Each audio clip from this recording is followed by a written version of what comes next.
Hello everyone, welcome to fly high tutorials. Fly high tutorials में आप सभी का फिर से हार्दिक स्वागत है। आज का जो हमारा टॉपिक है वो है protocols and their functions. Protocols क्या होते हैं और उनके फंक्शन क्या हैं। तो जो भी स्टूडेंट इस लेक्चर को फर्स्ट टाइम देख रहे हैं उनसे मेरी रिक्वेस्ट है कि इससे प्रीवियस हमारी जो लेक्चर सीरीज है कम्युनिकेशन के ऊपर, उसको आप आई बटन पर क्लिक करके देख सकते हैं, ताकि आपके जितने भी कॉन्सेप्ट्स है कम्युनिकेशन जो स्पेशलाइजेशन का हमारा टॉपिक है उससे रिलेटेड सारे कॉन्सेप्ट क्लियर हो सकें। तो चलिए स्टार्ट कर लेते हैं। अगर बात करें हम प्रोटोकॉल्स की, तो आपको जैसे कि पता है कि जो नेटवर्क में यूज होते हैं आपके सॉफ्टवेयर, वो भी इक्वली इंपॉर्टेंट होते हैं जैसे कि आपके हार्डवेयर यूज करते हैं हम। सपोज कीजिए आपका कंप्यूटर है, कंप्यूटर में जितना इंपॉर्टेंट आपके लिए हार्डवेयर है, माउस है, कीपैड है या कुछ भी है, जितने इंपॉर्टेंट आपके लिए हार्डवेयर है उतने इंपॉर्टेंट आपके लिए सॉफ्टवेयर भी हैं। ठीक है। सो इसमें हम कुछ बात करना चाहेंगे प्रोटोकॉल की हायरार्कीज के बारे में, किस तरीके के प्रोटोकॉल बनते हैं, क्या कुछ उसकी हायरार्कीज होती हैं। सो इसमें आपको पता ये लगाना है कि जितने भी नेटवर्क होते हैं वो सभी के सभी ऑर्गेनाइज होते हैं as a series of layers और लेवल्स। यानी कि आप देख सकते हैं जितने भी आपके नेटवर्क हैं वो लेयर्स की फॉर्म में ऑर्गेनाइज होते हैं, या फिर आप कह सकते हैं कि लेवल्स की फॉर्म में ऑर्गेनाइज होते हैं। कुछ लेयर्स होंगी, कुछ लेवल्स होंगे, उनके फॉर्म में ऑर्गेनाइज होंगे। इसी के साथ साथ अगर हमें डिजाइन कॉम्प्लेक्सिटी को कम करना है नेटवर्क की, सो हम इसलिए भी हम सीरीज ऑफ लेयर्स या लेवल्स का यूज कर सकते हैं, यानी कि एक के ऊपर एक लेयर इस तरीके से डिफाइन कर सकते हैं, ताकि जो सर्किट की कॉम्प्लेक्सिटी है, या आप बेसिकली कह लें कि जो डिजाइन कॉम्प्लेक्सिटी है नेटवर्क की, उसको हम कम कर सकें। और जो लेयर्स होती हैं, नंबर ऑफ लेयर्स होती हैं, और जो नेम ऑफ लेयर है, यानी कि जो भी नाम है लेयर्स का, जितनी भी लेयर्स हैं, जो भी कंटेंट है लेयर्स के, जो भी फंक्शन है हर एक लेयर का, वो नेटवर्क टू नेटवर्क अलग अलग हो सकता है। यानी कि इस लेयर में कुछ कंटेंट हो सकते हैं, इस लेयर में कुछ कंटेंट हो सकते हैं, इसका कुछ नाम हो सकता है इस लेयर का, ठीक है, उसी के साथ साथ कुछ नंबर हो सकता है। तो नेटवर्क टू नेटवर्क ये अलग अलग हो सकते हैं, जैसे कि आप यहाँ पे देख सकते हैं कि किस तरीके से लेयर्स को मैंने अरेंज किया है।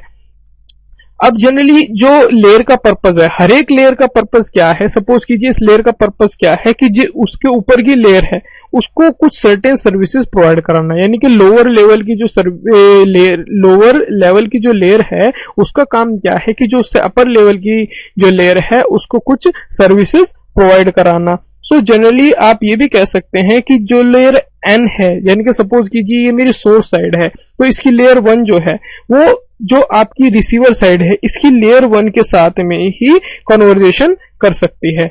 जैसे कि आप यहाँ देख सकते हैं ये क्या है, आपका लेयर 1 और लेयर 2 के बीच में इंटरफेस है। इसी तरीके से 2 3 के बीच इंटरफेस है, 3 4 5 6।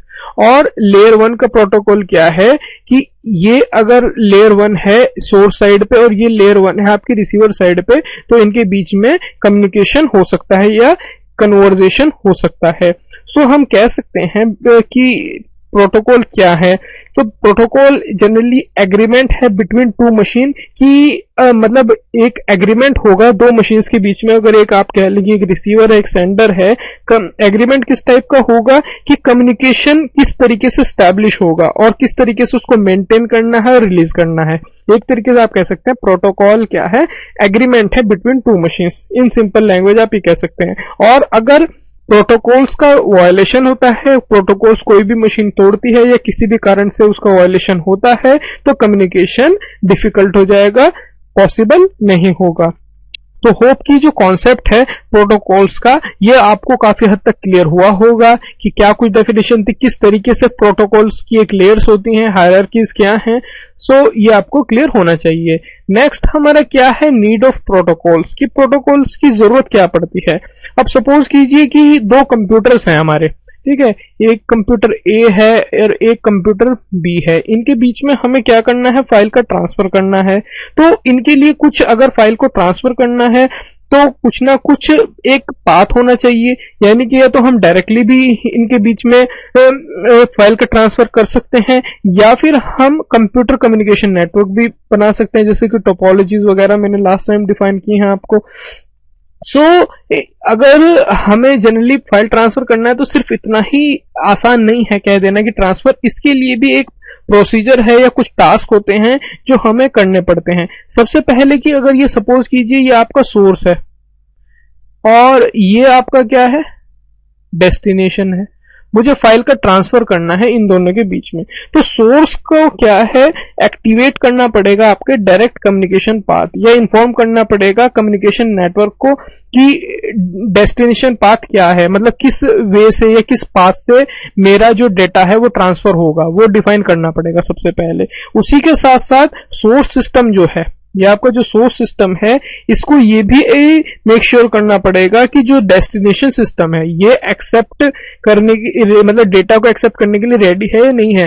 सपोज कीजिए जैसे कि आप लोग आजकल स्मार्टफोन का आप फाइल को कुछ ट्रांसफर करते होंगे, कुछ मूवीज वगैरह या कुछ भी डॉक्यूमेंट्स लेते हैं, तो अगर वाईफाई के थ्रू आप करते हैं तो उसमें आप देखते होंगे कि वो आपसे एक रिक्वेस्ट मांगता है कि आपका जो दूसरा सिस्टम है जिस पे आप फाइल सेंड करना चाहते हैं वो आपके ग्रुप में है या नहीं है। तो आप एक तरीके का नेटवर्क क्रिएट करते हैं, यानी कि वो भी प्रोटोकॉल्स के थ्रू ही कनेक्टेड है। या ब्लूटूथ से अगर आप सेंड करते हैं तो कीज पास करते हैं ना आप, कि अगर आप कुछ सेंड कर रहे हैं तो कीज पास करते हैं, अगर वो की वो प्रेस कर देगा, तो इसका मतलब ये है कि सोर्स साइड जो है वो ये मेक श्योर कर रहा है कि जो रिसीवर साइड है वो आपका कम्युनिकेशन करने के लिए रेडी है या नहीं है। और सपोज कीजिए कि अगर जो दो सिस्टम है वो इनकम्पैटिबल है, एक दूसरे के साथ कंपैटिबल नहीं है, एक मैक है एक पीसी है, ये एक आपको जस्ट एग्जांपल दे रहा हूं, तो एक तरीके का फॉर्मेट ट्रांसलेशन भी होना चाहिए ताकि जिस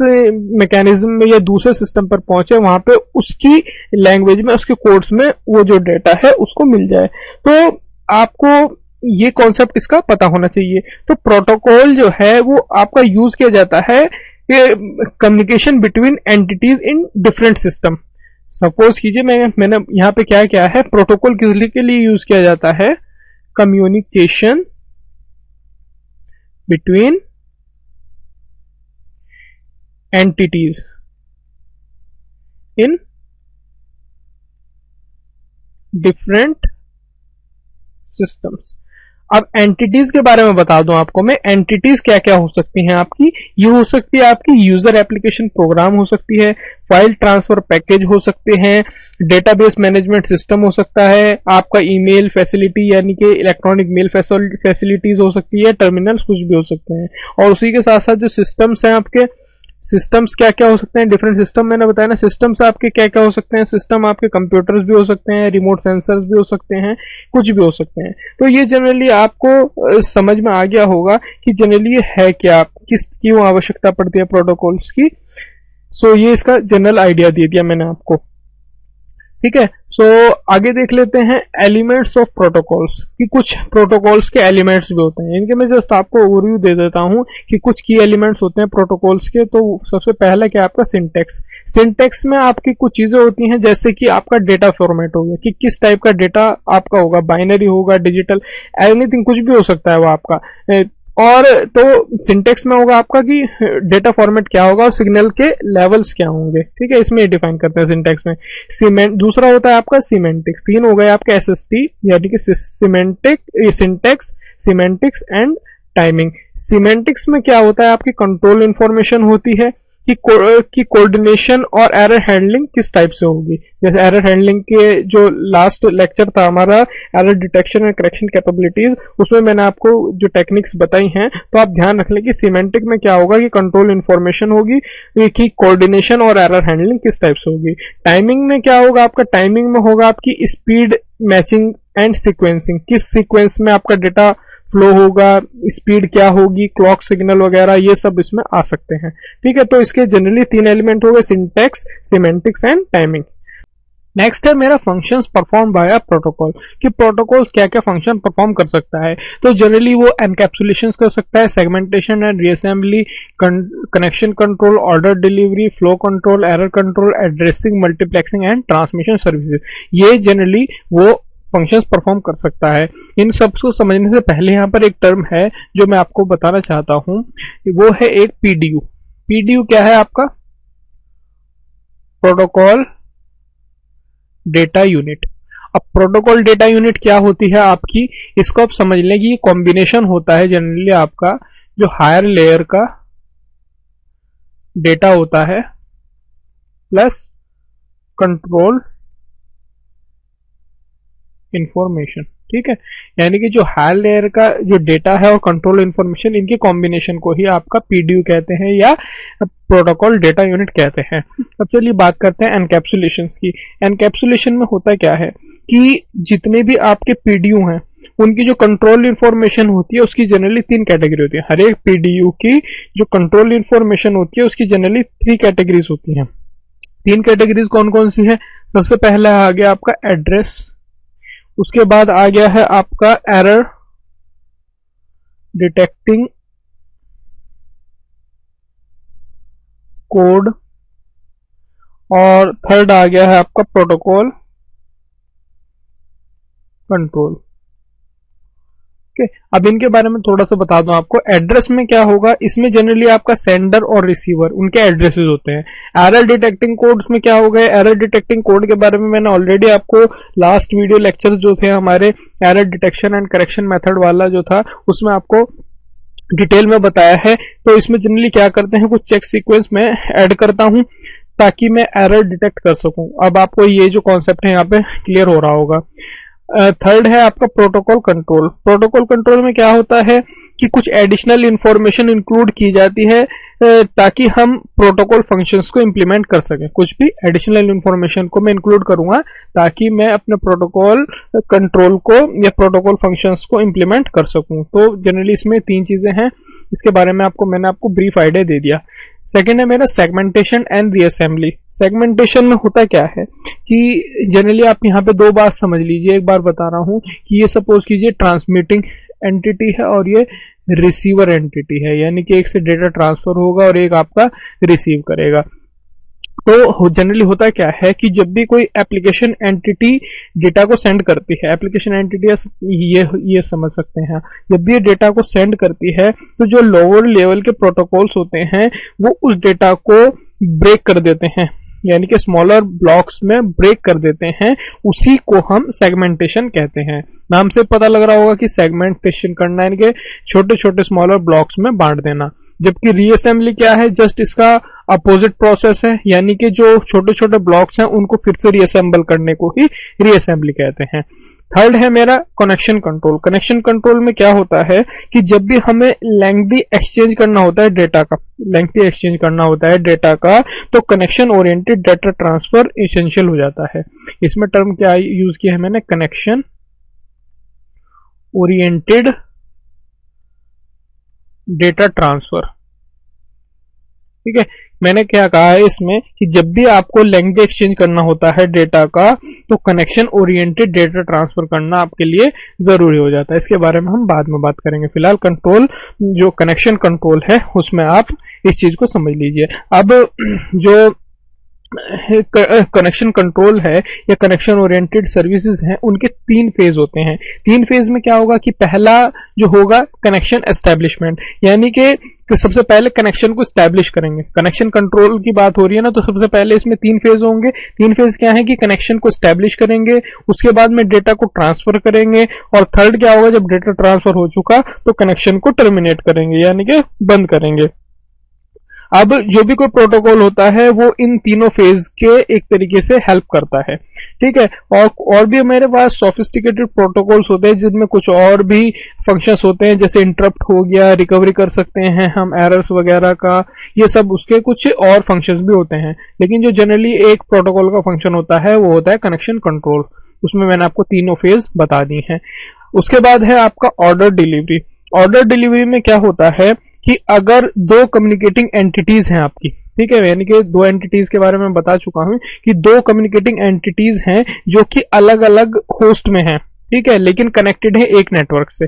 अलग अलग होस्ट में है लेकिन कनेक्टेड है एक नेटवर्क में, तो पॉसिबिलिटी ये होती है कि जो पीडीयूज हैं यानी कि प्रोटोकॉल डेटा यूनिट्स हैं वो उस ऑर्डर में नहीं पहुंचेंगी जिस ऑर्डर में हमने एक्सपेक्ट किया था, यानी कि उनका कुछ ऑर्डर चेंज हो सकता है।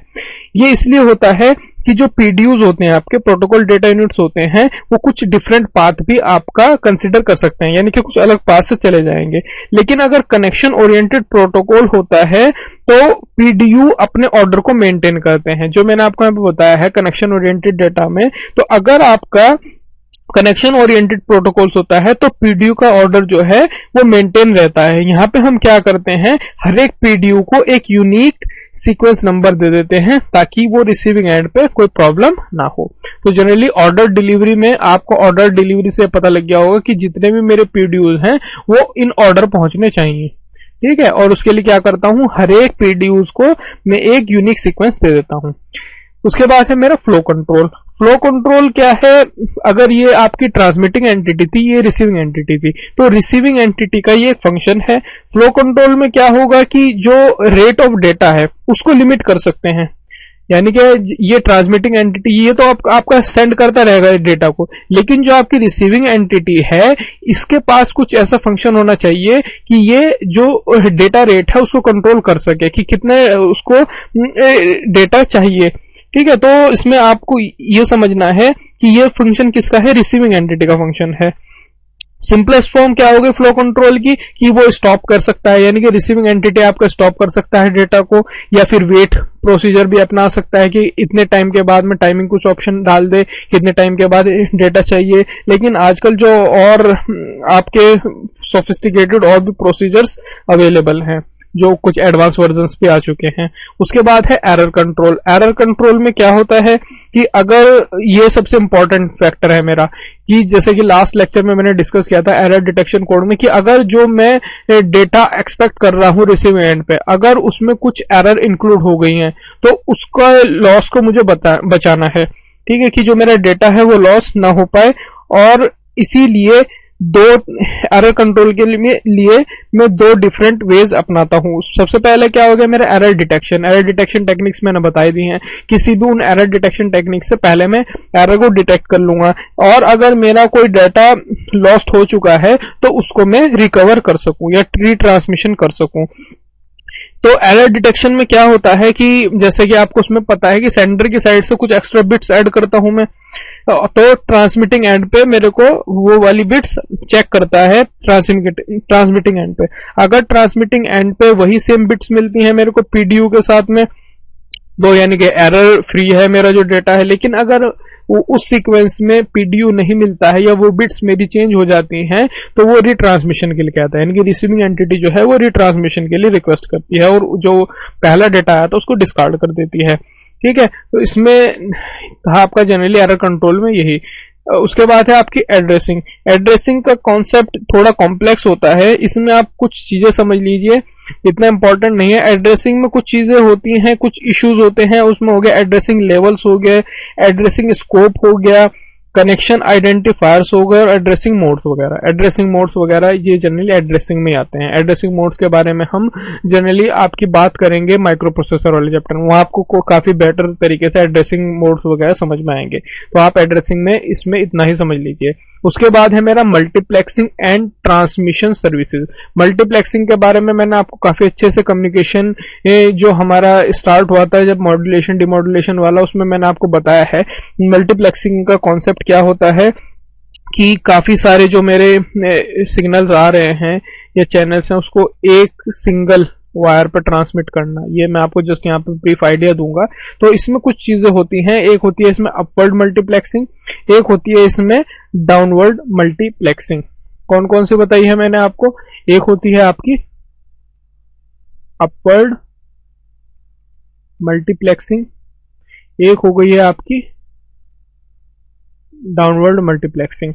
अब अपवर्ड मल्टीप्लेक्सिंग में और डाउनवर्ड मल्टीप्लेक्सिंग में क्या होता है कि जब number of higher level connections को मल्टीप्लेक्स कर देते हैं, यानी काफी सारे मल्टी कनेक्शंस हैं आपके, उनको मल्टीप्लेक्स करके एक सिंगल लोअर लेवल के कनेक्शन पे आप सेंड करते हैं। काफी सारे अगर आपके आ रहे हैं लेकिन आपको सिंगल पे करना है तो ये हो गई आपकी अपवर्ड मल्टीप्लेक्सिंग।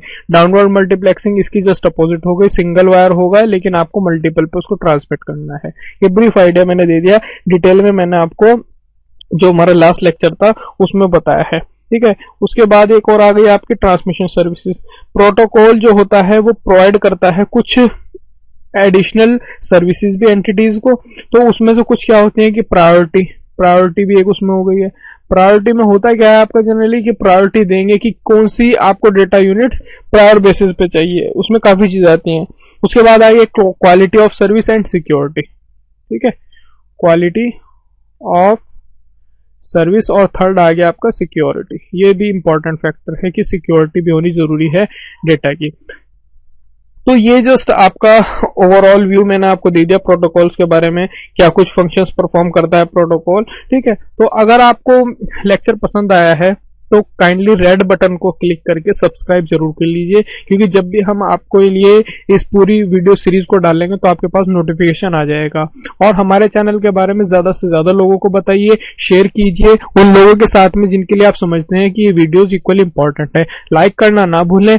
कोई क्वेरी है या डाउट है तो कमेंट सेक्शन में पोस्ट कर सकते हैं, या फिर आप मुझे मेल भी कर सकते हैं class.flyhigh@gmail.com। तो देखने के लिए आपका बहुत बहुत धन्यवाद। आप सभी का समय शुभ हो।